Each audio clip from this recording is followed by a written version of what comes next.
Good morning. Welcome to this session at the ISO annual meeting. Today we'll talk about building back trust altogether against corruption.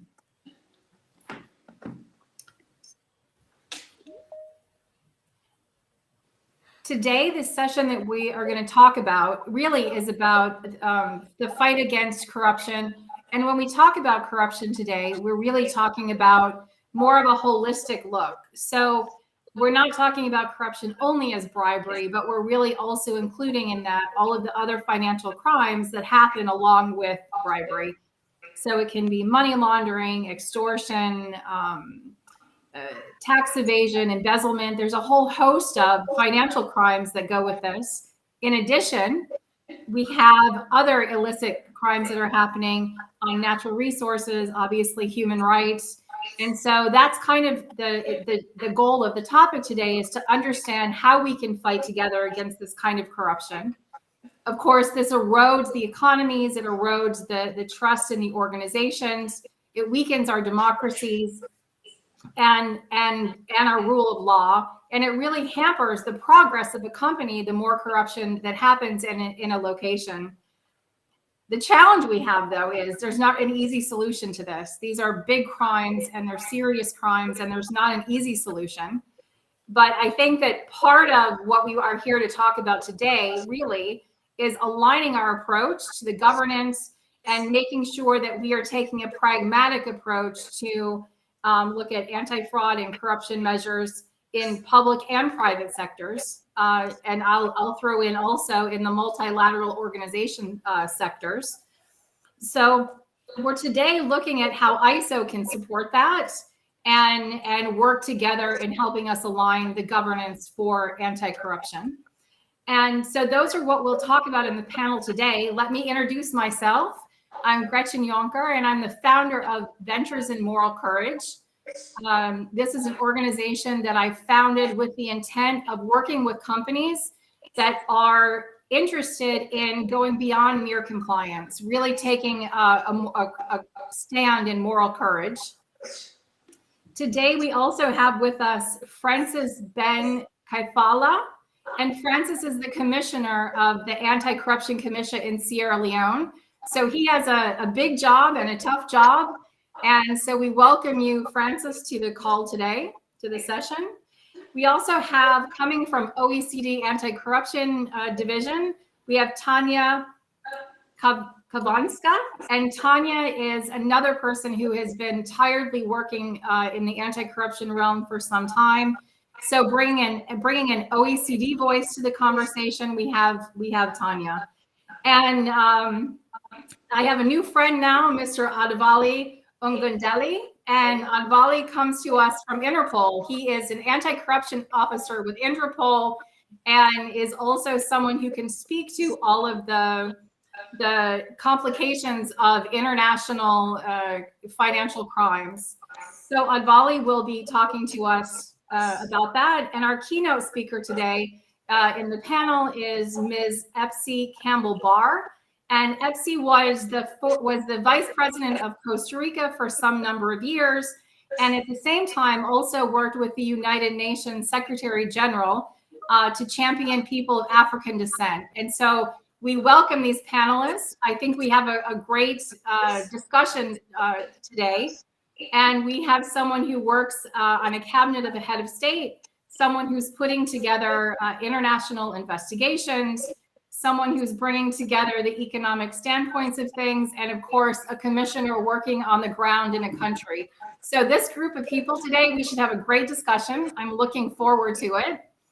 And so I think without further ado, I will introduce again, Miss Epsi Campbell-Barr. And Epsi, we're so excited to have your thoughts today. We know that today you're going to give us some insights and some of the challenges that you faced as the Vice President of Costa Rica and working with the UN Secretary General. So I welcome you to take some time and tell the group about these challenges that you faced. Thank you so much, Gretchen. I would like first to greet the organizer on this annual conference on ISO standards And thank you then for giving me the opportunity to participate in this indispensable debate. First of all, I would like to have this great contribution of ISO international standard to fight against corruption, and that we should promote it with very enthusiasm. Corruption, as you say, weakens markets, generates inefficiency, and weakens democracy. So it's a problem that we must face from different sides. We are living in a challenging times that demand genuine commitments to transparency and efficiency, mostly with the governments, because if we don't work with transparency, we cannot deal with the problems that the society needs. Corruption remains one of our major issues, hindering development, particularly in poor and middle income countries. It is a global problem. It is vital to recognize corruption as global multidimensional problem across governments, companies, and organizations, and leads to inefficiency with wide-ranging impacts. Transparency, international corruption perception, for example, in 2022, more than 2/3 of countries score below 50 and global average. And we are thinking in an index that the highest is 100 and the lowest is 0. But the global average is in 2022, 43.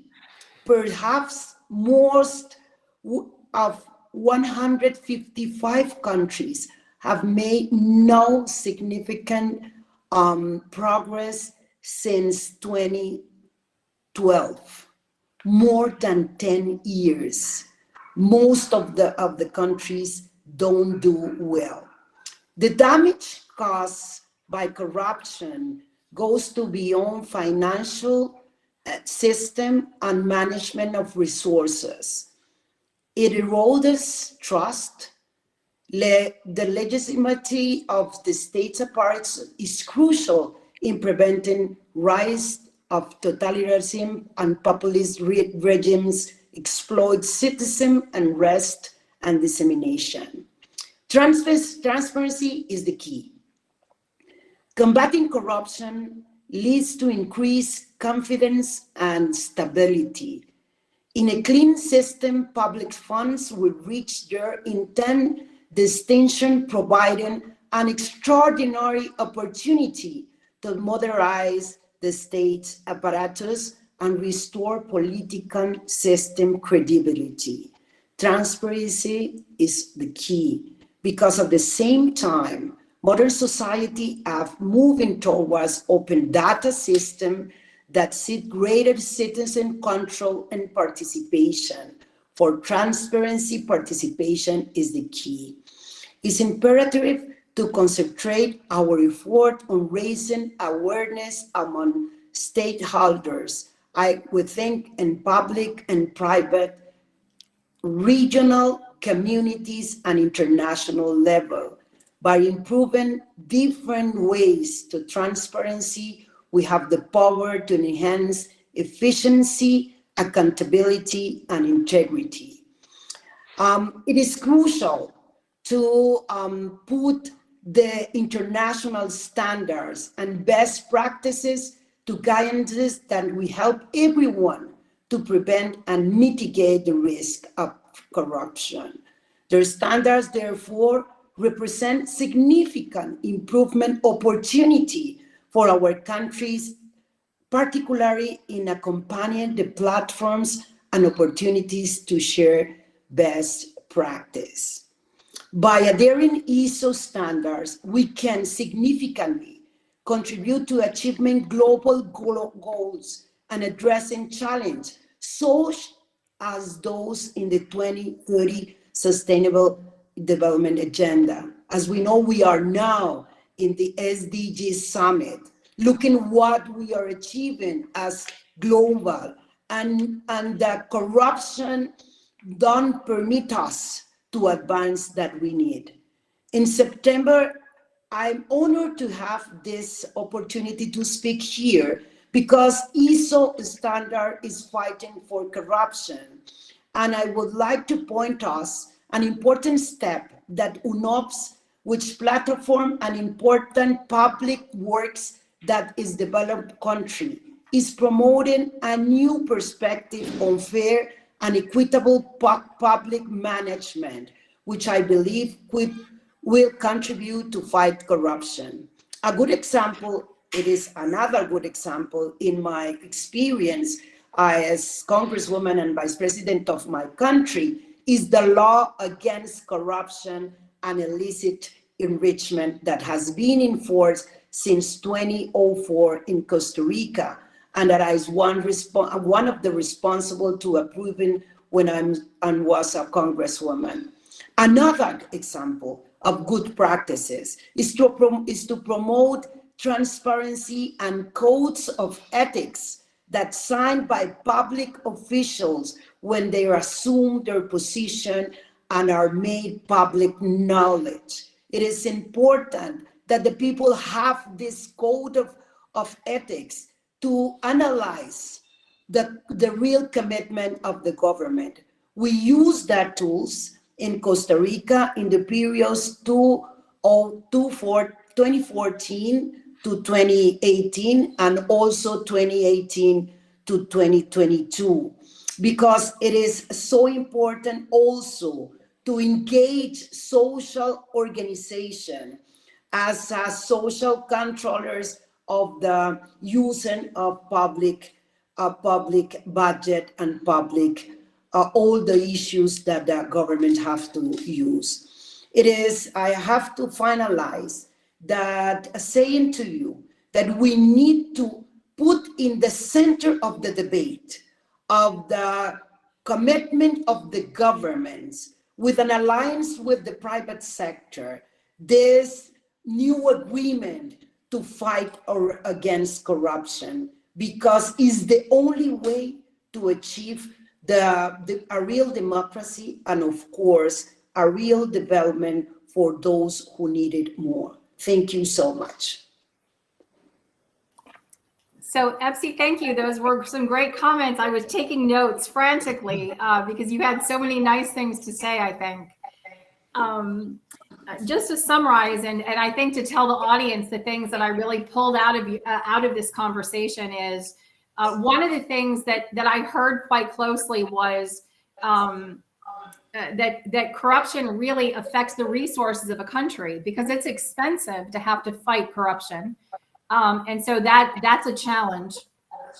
I also heard you say that transparency in all of this is really a critical component. And so I want to delve a little bit further when we get into the questions on what you mean by transparency and how we can work on that together.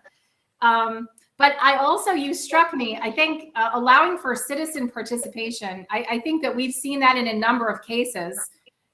We certainly saw the uprising in Arab Spring and making sure that the citizens' voices were being heard. And we've seen that in different various parts of the world. And so citizens becoming involved is critical. So I think we probably at some point are going to talk a little bit about whistleblower protection and making sure that citizens are not only not only willing to speak up, but safe. And then the last thing that I wrote down here is these alignment of international standards and the criticality of best practices. And that brings me a little bit full circle to when you were talking about the application of resources in fighting corruption and how challenging that is. So I think even when we talk about signing the codes of ethics, I spent more than a decade as a public official myself. And signing of the code of ethics is a great start. But how do we make sure a country has resources that if someone breaks that code of ethics, that we can follow up on it? So brilliant statement. Thank you, Epsi, for the chat and the good basis for where we go forward. So we have this great panel here, and I don't want to waste any more time. So I think why don't we jump into some of the questions? So anti-corruption or corruption has probably been around as long as people. And when we talk about corruption, we're really talking about any number of financial crimes, money laundering, bribery, extortion, fraud, tax evasion. So there's any number of different topics that fall into the broad category of corruption. And when we talk about this, especially over the last couple of decades, we've started really creating this fight against corruption. And we know at this point that corruption is really powered by greed and power and criminality. And so we know that exists.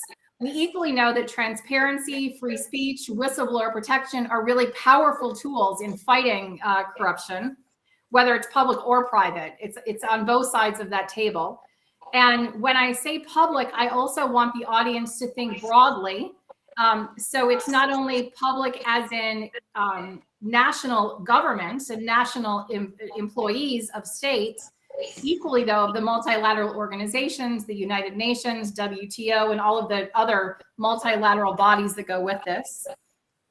So Epsi, I think I'll start with you if you don't mind, and then I'll let the other panelists come in.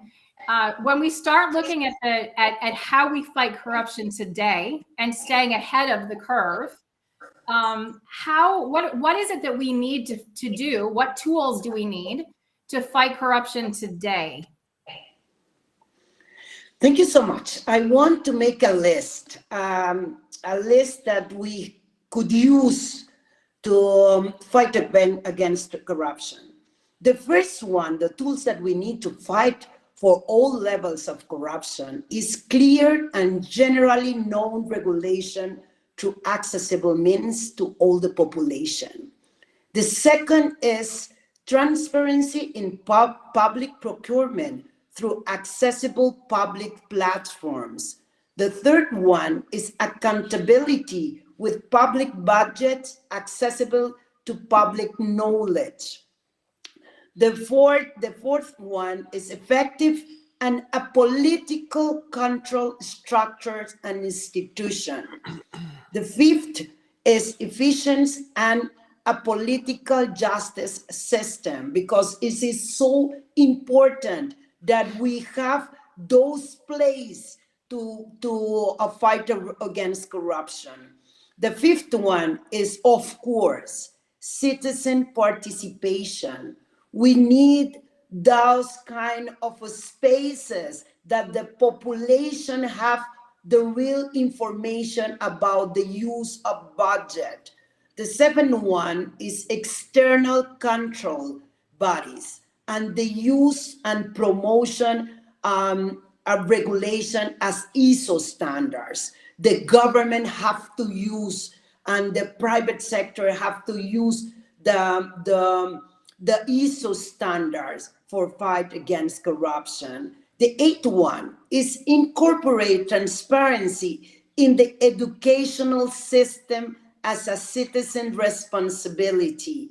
We have to change the mind that corruption is outside the citizen. We have to involve all the population to fight against corruption and to be part of a new culture of using the public resources. And finally, we need to develop a strategy against fake news, because the using of fake news deny the reality, the real reality of corruption. Finally, information, standards, data information, and accountability to see how and in what we use the public resources.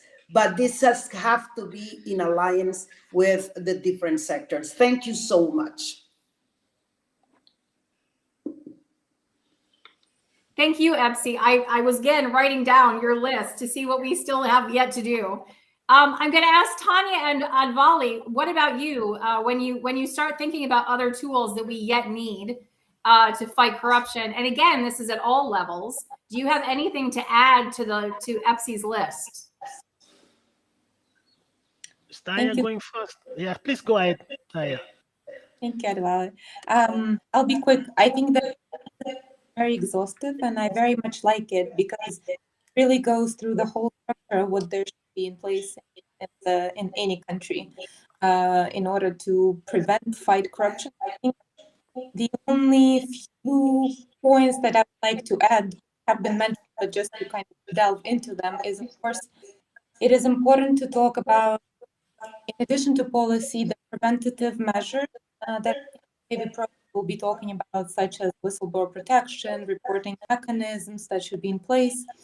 We should also talk about the law enforcement response, which is very important. And again, it is important that, as Ep said, that the rules are clear and everybody knows them, but it show the enforcement so that everybody knows that it's better not to break them. So I think that the law enforcement response is very important. And I think that one more thing that I would add is, and that kind of goes in line with what EPSI was talking about the citizens' engagement. I think that it is very important to ensure that all stakeholders work together. So the government works with the citizens, but also mobilizes and uses the resources of businesses, business associations, media, non-governmental organizations. So I think I will stop at that and let others speak a bit. And Adewale, let's see what you have. Do you have a tool for us that we have yet to add on our list? Okay, thank you very much for the platform as well. I think first of all, I would like to quickly add from a law enforcement perspective, globally, there is something we need to put in proper perspective, and corruption security architecture. If you look at it holistically, you will notice that there is nothing like a corruption security architecture that could have adapted due to virtually all the various law enforcement cutting across countries. Why am I saying this? It's apparent that we have the Transparency International trying to assess countries' performance ratio, trying to measure up standards and trying to see what they have done with vis-a-vis the various compliance ratings, but there is no generally acceptable security architecture on corruption. Now, if we do have a security architecture on corruption, which can be generally and holistically acceptable to all member countries, this forms a lot of standards in terms of measuring performances of one, law enforcement agencies, two, government itself, three, government officials, international organizations, civil society organizations. This is something that can drive it even from the academic sector and even from the political sector, going into institutions. So if you have a robust security architecture in place on corruption, this can set up legal frameworks, enlightenment campaigns, innovations going forward. So I think if we look at it from that angle, that's one aspect. Another aspect, again, speaking from the law enforcement and of course from Interpol's perspective, is international cooperation. This is very essential because when you are fighting corruption, you need a lot of dynamics when it comes to international cooperation. Because why? Cooperation transcends from one country to the other. Now, if it's a corruption driven project whereby you are looking for a politically exposed person, for instance, if there is no support or alliance from another country where such entity has fled to, it becomes difficult to track down, to locate, to arrest, and of course to extradite. So international cooperation is very essential, and that's why multinational agencies, international organizations like Interpol and other agencies are very critical when it comes to this fight. And of course, again, another thing adding to it is the political will from member countries. Now, most times we talk about corruption. If the political will is not really there, from both the government that is talking about it and from other government organizations, that they are really ready to put their resources where their mouth is, then it becomes difficult. We can talk about it from now till tomorrow, but if the political will is not really there, and when I'm talking about political will, then again, I take it to the various law enforcement agencies, especially anti-corruption agencies designated to fight corruption.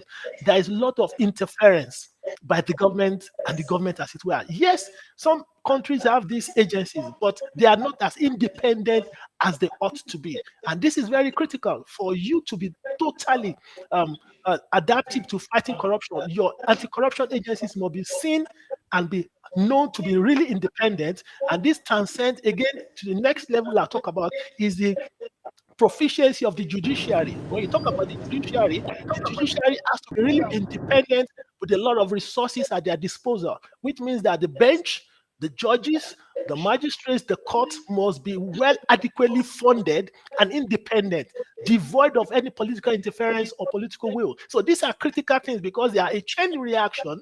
If you have the political will, if you have the independent judiciary, you have the independent anti-corruption agencies, this will set a lot of platform to fighting corruption. I think I'll just take a pause here to allow some of my other... and I was going to say, I said it before, I'll say it again. Adewale for president. I love your passion for the topic. Thank you I want very to much. I want to add a tool of my own, and that is I work a lot with young companies, and I work with companies that are really purpose driven, and they want to make sure that they're more than compliant, but they're really adding to society. And so that's my favorite set of companies to work with. I think the same thing is true for people. And so I would like to see curriculum added into the education of students on bravery and speaking up and using their voices and understanding their rights. And so I think that that's another tool that we can add in the layers of this. And potentially that's something even ISO can help with is kind of having a subset of what does a good curricula look like to make sure we're growing our citizens in that direction.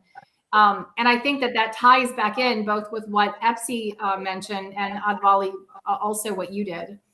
And I think on that topic, and when I think about the rights of people and the rights of children in particular, we have so many other things that are coming into play. So we're already fighting for resources. We already know that governments, that fighting corruption is a terrible plague on the budgets of governments. And you can put in a great rule of law, but if you don't have the money to uphold it, then that rule of law doesn't mean as much. And now we're seeing a whole new advent in a very positive way of human rights legislations, particularly for corporations, anti-slavery requirements, human trafficking requirements, and climate impact reporting laws. And all of these things are coming into place, and they will fight for that same pool of resources. So my question to the panel is, how can, particularly the ISO standards, but any of our international standards, how can we proactively support merging these things together? Because if you stop the flow of money, you stop other bad acts. So I throw out to the panel, how are we going to work on this by merging some of these topics and bringing them together? And I leave this for anyone to answer.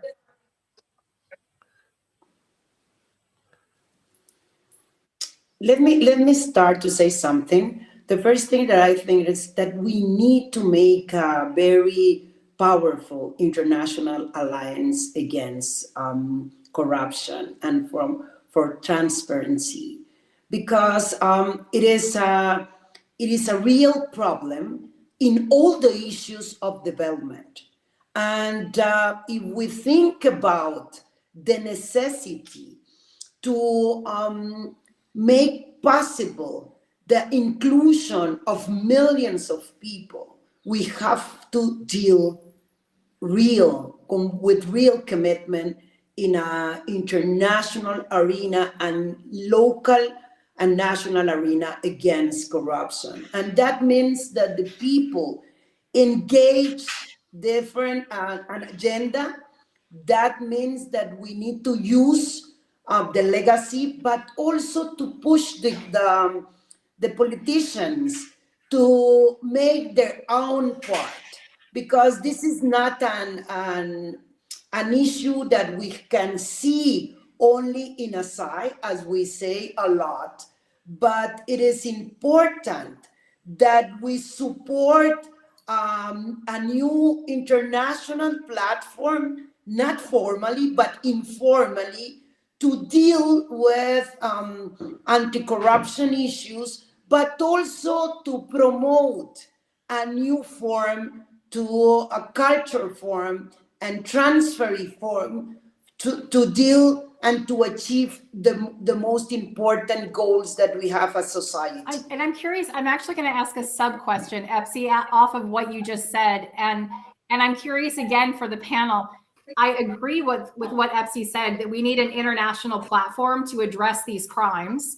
And I'm curious, there was some conversations some years back on having an international anti-corruption court. So I'm curious to know if any of the panels have comments on that or thoughts on whether or not we need a more formalized platform to manage some of these things.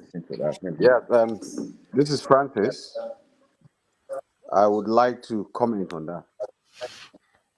Perfect, Francis. Let's hear it, because you have, coming from Sierra Leone, you did have some quite multinational issues to manage some years ago. Yes, so there is this plan to set up the International Anti-Corruption Court, and I have been I'm part of the group that is pushing this, and we've had several meetings in that regard. And the aim is clearly, because national countries are having all these challenges, as has been outlined by other panelists, including the political will, which is very key, but most importantly, even the courage of those who are fighting corruption. They have to be willing to do what has to be done, but most times that courage is lacking. So there is this call to say, okay, let's have a body that is supernatural, like we have the ICC, the ICJ, something on a global, on continental level that will now be able to deal with the issues of corruption. And the conversation is in advanced levels. The Netherlands, for example, is giving a lot of support to it. There are people in the US who are also very strongly in support of it. It's happening.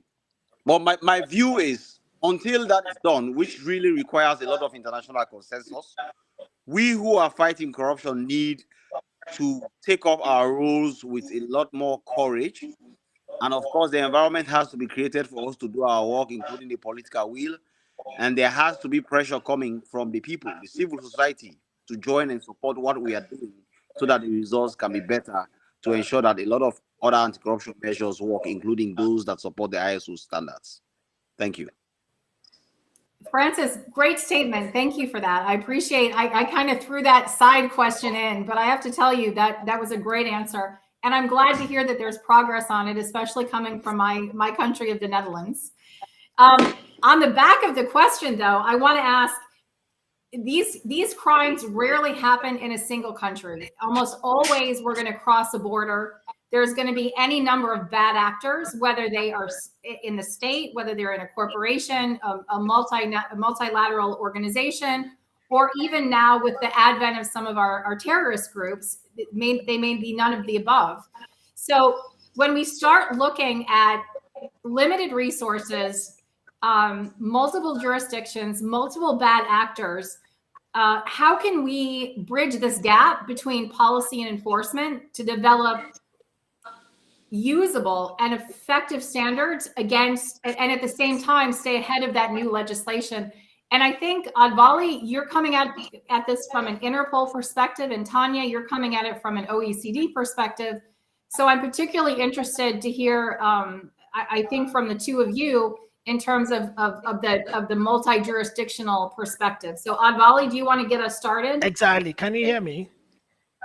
Yep. Yeah, I think, first of all, talking from the international dimension to it, I think we need more of engagement and collaboration, which is very key for member countries. If member countries can collaborate together and, of course, work together in terms of sharing information, expertise, and knowledge, this will go a long way in tackling corruption. You need to understand corruption is a multifaceted in its approach. So if there is no proper collaboration and engagement by member countries on both ends, both to track down the illicit flow of financial funds from one country to the other, it might seem a little bit horrendous in tackling this. So there must be a lot of collaboration and engagement, and that's takes me again to a lot of multi-stakeholder approaches. So there must be a real multi-stakeholder approach in terms of public consultations, developing expert and panels and advisory committees. Like this kind of panel, for instance, you derive a lot of information from talks like this, from workshops like this, from symposiums like this, whereby you bring in a lot of experts that can share their views on a lot of dimensions to this. Again, and then this again, I think, to lead me to what I would talk about, proactive anticipation of corruption indexes. So if we can develop like a template or a matrix on things that are trigger of corruption enablers, this again can help multilateral agencies, law enforcement agencies, anti-corruption agencies, asset recovery agencies to draw their attention to exactly what are the likelihood things that was going to lead to corruption. So if these kind of templates are put in place, and of course it forms a lack of a checklist, this can guide. Again, that would drive me to another aspect, which is innovation and technology. If you bring in a lot of innovation and technology into the day-to-day activities, especially from speaking from the third world countries, I think that is the bane of the real problem when it comes to corruption. There's a lot of human-to-human interference. And of course, once you have human-to-human interference in every daily activities, it's going to introduce corruption. But if you can reduce it to the barest minimum, whereby you bring in innovation and technology to deal with so many things, especially talking about procurement issues, and because this is where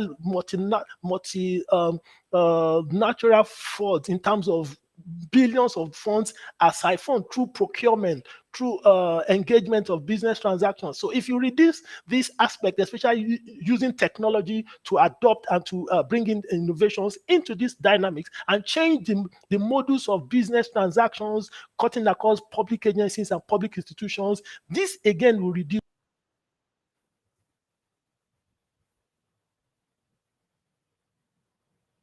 I think Advali, you've frozen. I think Tanya, are you able to come in from an OECD standpoint and give some perspective? Yes, I am.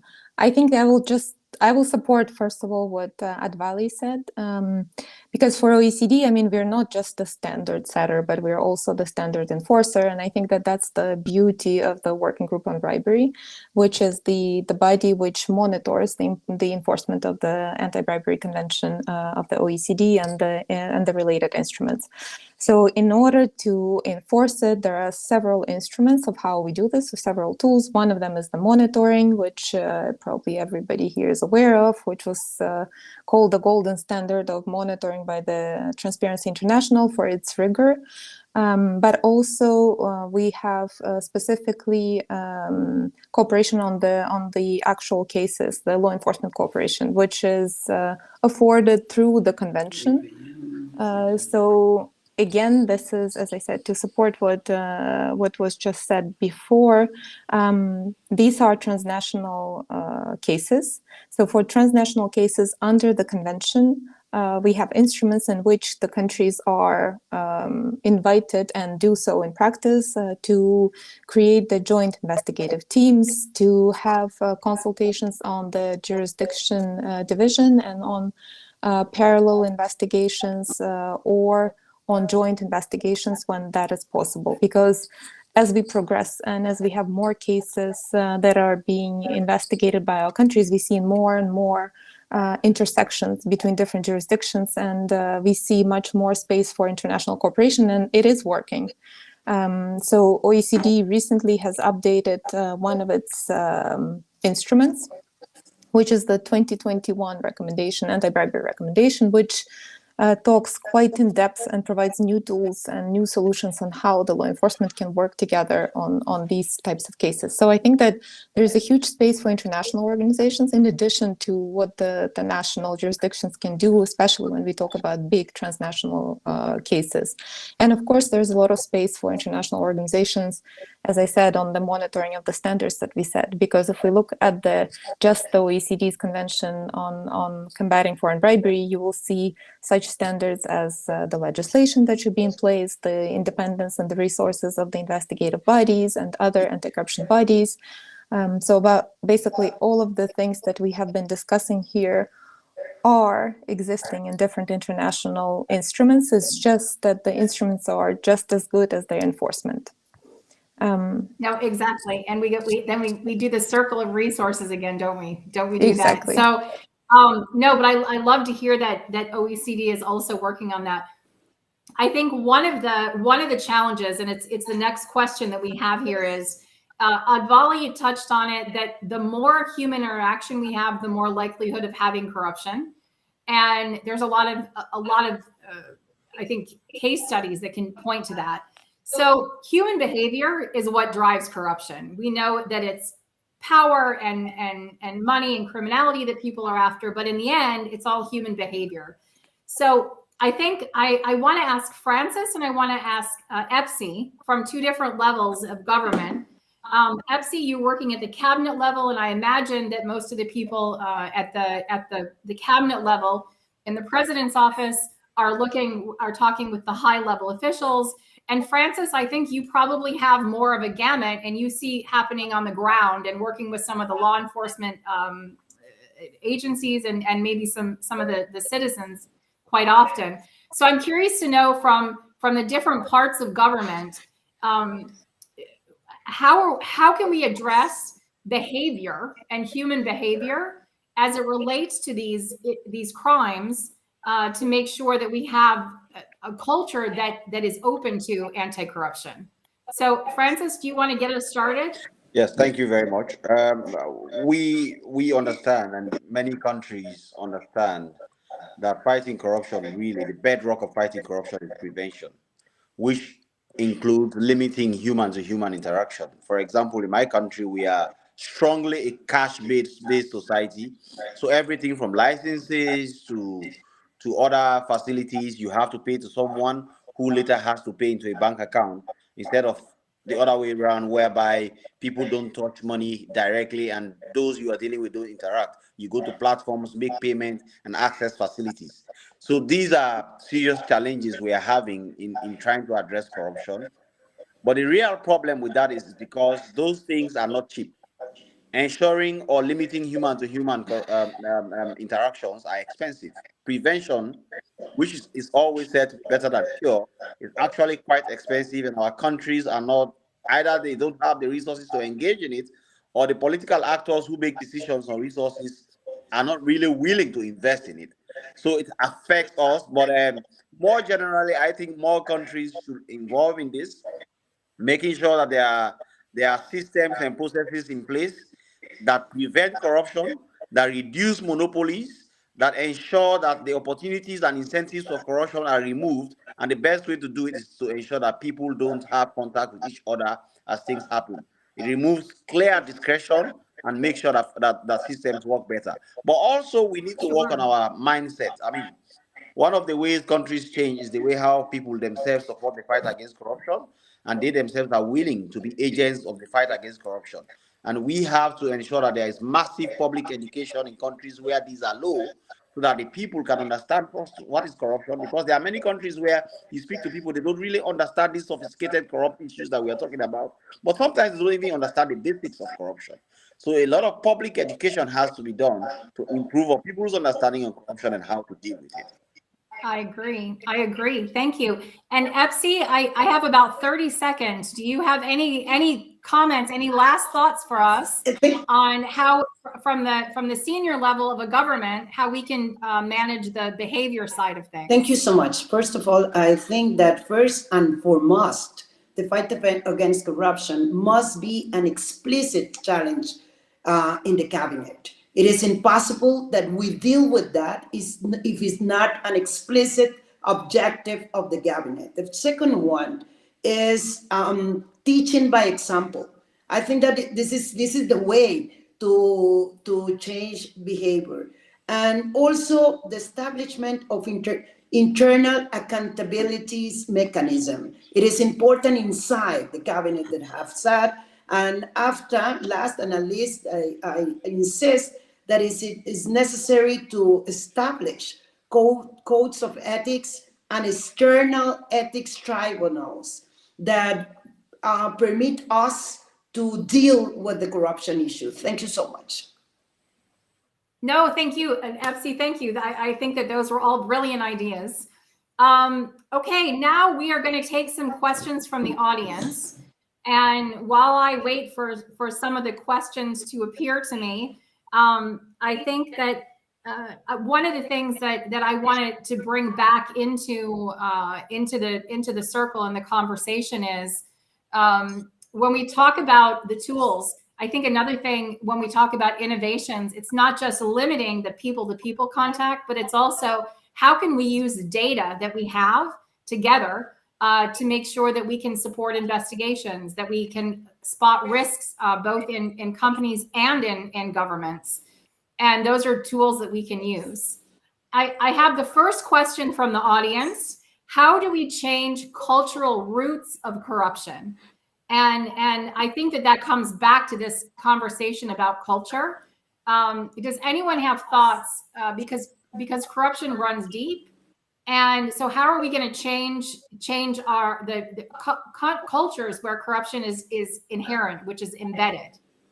If I quickly jump in here, let me take it from where the commissioner stopped the last time. I think education is key. When you're talking about changing the dynamics of corruption, like I take it, we go back to the third world country. Corruption is predominantly more in those aspects, and we know so many variables are at play. Now, we need to take it back into the educational system, whereby develop a curriculum that could tackle it right from the basic classes. So it means you change a lot of reorientation from the teenage, from the basic to the high school, from the high school to the colleges, from the colleges to the university.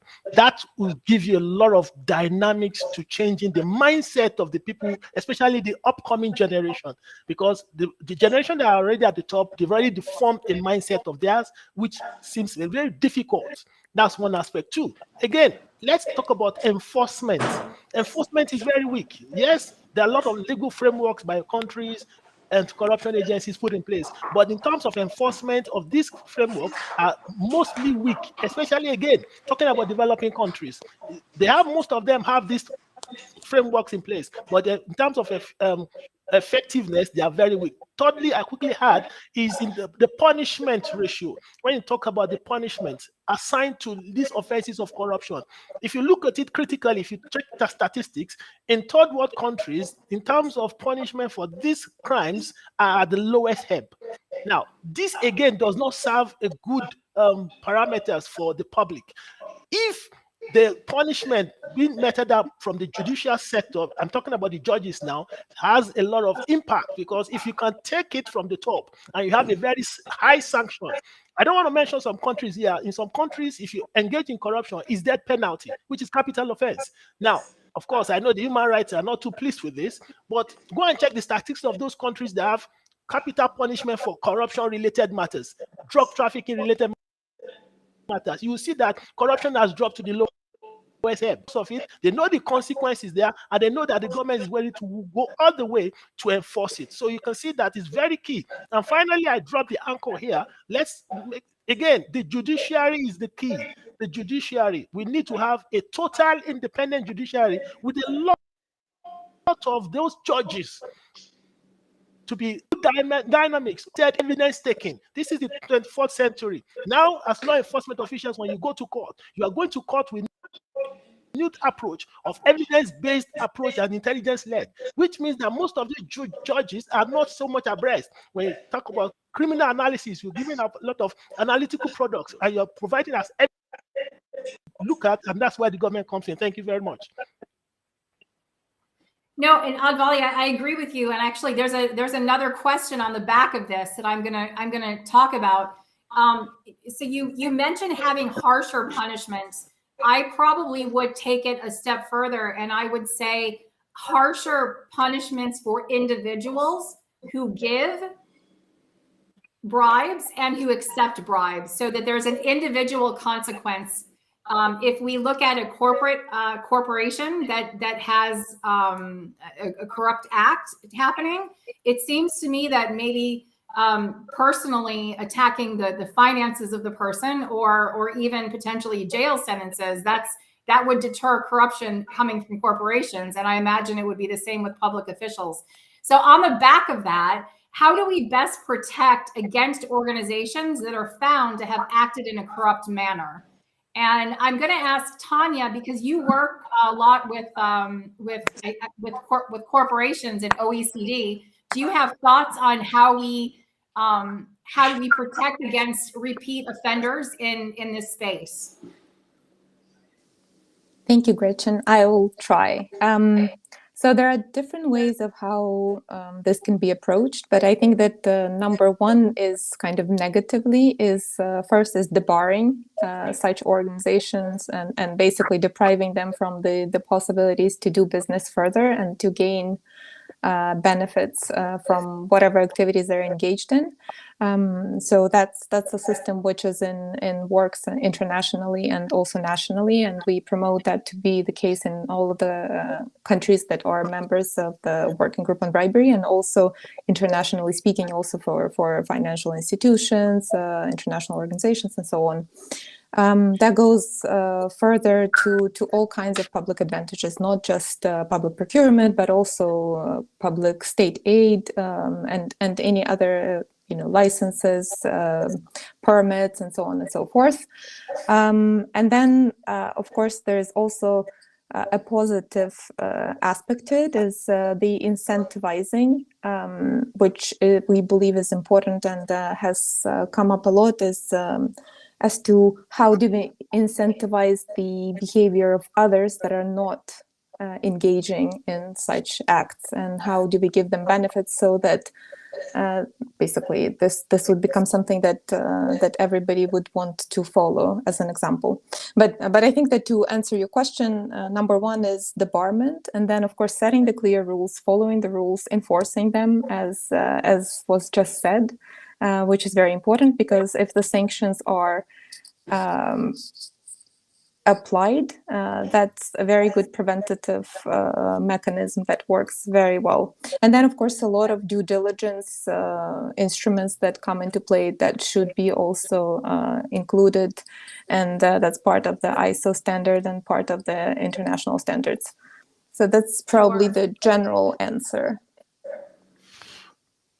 And let me, I think that it's a great answer. And I think that really comes and talks about the organizations and how we can prevent organizations from being, again, bad actors. Another thing that I might throw in there is vetting. So when you are electing a public official, there's not really a vetting process because there's a democracy and everyone casts their vote.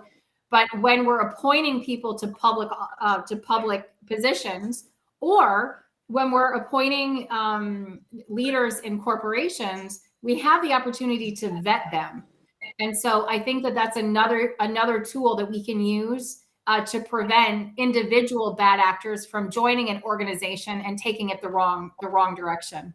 One last question I'm going to ask the audience before we end our session. And this is another one. We're fortunate today to have two people who work for national governments. And so Epsi and Francis, you seem to be my duo today. I'm going to ask both of you, what are the impacts of corruption beyond financial? I mean, the impact of corruption beyond financial really is also on even the general architecture of governance, where really corruption corrodes the ability for systems to function and for productivity and other things that are related to good governance, to better quality of lives for the people, to be really eroded. So corruption actually just destroys the fabric of society and makes sure that things like standards, systems, processes don't work. And then, of course, it leads to all down breakdown of society. So that is why we have to conscientiously work together to deal with it. And it's not just those who are appointed to positions who have to do this. I have always maintained and emphasized that it requires also the support and buy-in of the people, and of course, various other things that includes the legal system, other tools that we have elaborately discussed in this meeting. Thank you so much. I think that corruption is a symptom of a society that is not focused on the common good and taking individualism as to the maximum expression. And that means that a lot of people in the society want to win in a bad way. And that is why I believe that education at all the levels is one of the tools that we must use, because it is, as you in your question, is an attack against the possibility of solving the fundamental problems of the society. It is one of the main problems if we see the use of public funds to education, to health, etc. And that means that we have to deal with that problem as a main problem if we think that the well-being of the society is our main mandate as governments. And that's, I feel that this have to be in the international, national, and local level, a situation that we have to deal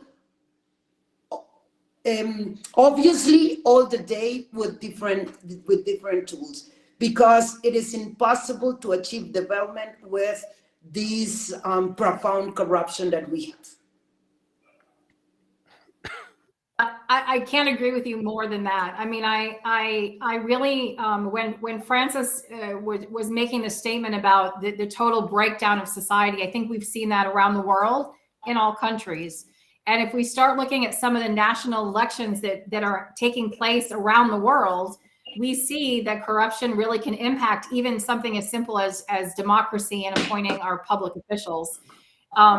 I think equally we see the degradation of the value of human life in terms of human rights. And if you stop corruption, then you stop some of the human trafficking, the drug trafficking, and some of the organized crime. So those financial flows are key. As we're closing out our session today, I want to say a big thank you to all of the people who work on the ISO standards, people who work for ISO, who are volunteers for ISO.